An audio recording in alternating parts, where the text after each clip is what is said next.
Obesity is a medical condition in which excess body fat has accumulated to the extent that it may have an adverse effect on health. HIV is a virus that gradually attacks the immune system, which is our body's natural defense against illness. If a person becomes infected with HIV, they will find it harder to fight off infections and diseases.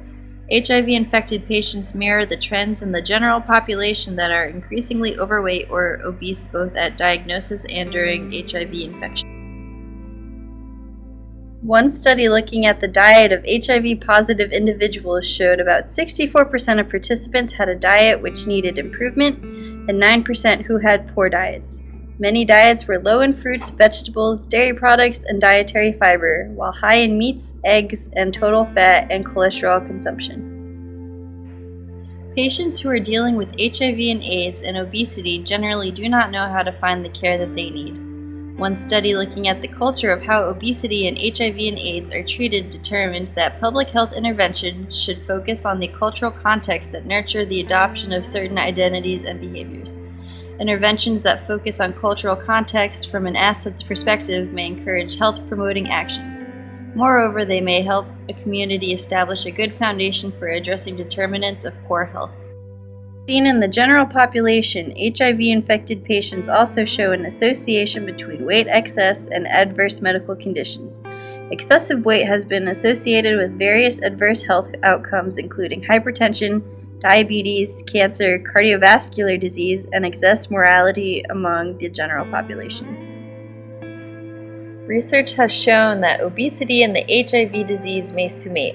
Outpatients who are given the opportunity to join the rest of the community in becoming obese may face greater risks for balance and gait problems, making daily tasks such as walking, getting up from a seated position or bed, turning around, or even rhythm more difficult.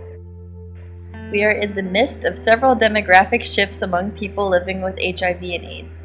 With aging and obesity becoming more prevalent, in our analysis of HIV-infected patients, we determined both aging and obesity as risk factors for multimorbidity. Attention to these changing needs across the field, from trial design to guideline development, will allow us to dynamically adapt to the changing care needs of people living with HIV and AIDS.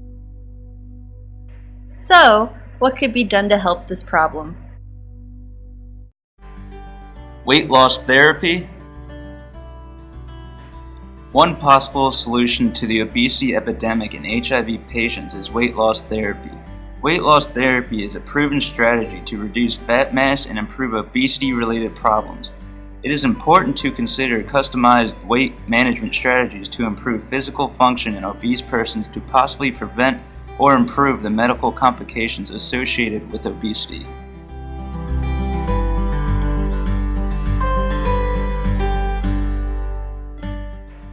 Increased nutrition education. Another possible solution to the obesity epidemic among HIV patients is increasing the amount of education programs around the country. Many people do not know how to properly feed themselves, which could lead to obesity. With increased educational programs, uninformed HIV patients could become more informed on how to care for themselves.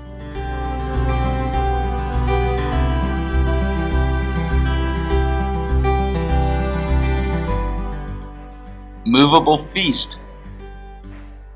The third solution would be implementing more programs that deliver healthy, whole foods to patients infected with diseases, including HIV. Moveable Feast is a program that helps put healthy food on the table for people in Maryland with AIDS, cancer, and other life-threatening illnesses. This allows for patients to have access to nutritional foods with very little hassle. Let's look behind the scenes and see what Moveable Feast does. If you are just coming out of cancer treatment, you don't feel like trying to make a big meal. The meals are also somewhat under-seasoned and to a lot of taste for people because they're easier to digest. They're more palatable for people who may have some nausea issues. Strong flavors might be overwhelming to them. And also we have a lot of people, like any population, that have high blood pressure and other issues that could be inflamed and exacerbated by sodium and other other strong seasonings.